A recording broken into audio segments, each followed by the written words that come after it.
medyo umingit ngayon. Kaya nakapaligo tayo sa ating mga alaga. Ligo. Condition yan. Pwede na yan salang.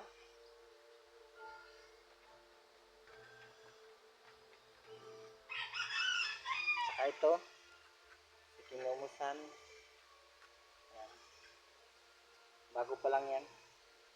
3 weeks pa lang yan. Galing siya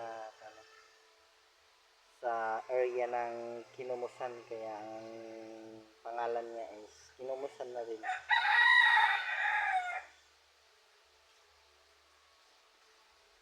Dumaamo na siya.